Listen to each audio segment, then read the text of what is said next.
let's take that idea of recruitment, because I've spoken to recruiters and they say what sometimes they're doing is taking away the name, so there's no bias around the name, taking away the university, so there's no bias around the university, taking away or changing some of the language, and also taking away the hobbies, because if you go yachting or skiing, it might indicate a certain socioeconomic situation or a certain background.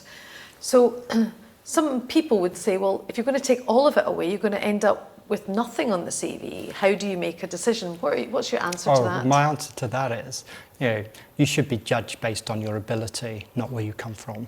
So do you think there's anything around how the future will happen, considering we are in a... You say how the future will happen, what do you mean by that? Well, do you think that the way that we recruit will always be the same? Or if you look at it through the lens of diversity and inclusion, do you think there's new ways that will... There are loads of different new ways of recruiting.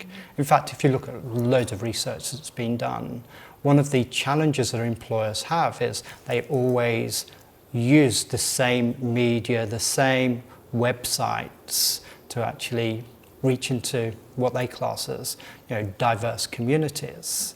But when you look at the research will actually tell you that a lot of different ethnic minority communities will actually want you to go into their community and start doing things differently.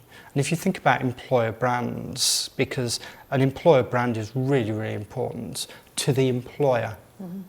But when most communities will think about a brand and recognise the brand, but they won't recognise the employer brand. If you look at the police, for example, when you talk to a community, and we've done 34 pieces of research around this, that when you talk to communities, when you talk to them about the police and name a job in the police, most people will instantly go for police officer, or the prison officer, or a hospital, a nurse, a doctor. But they won't think about the multiple roles that exists in those the generic roles that they could apply for. So what, therefore, do you think is a future-focused way that is diversity aware? What practically do you think will happen? I think more organisations will start to look a lot wider. In fact, they've already started. How?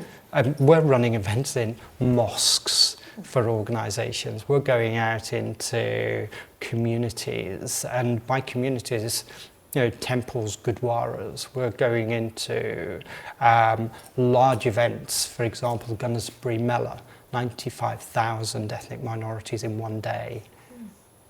If you want to recruit ethnic minorities,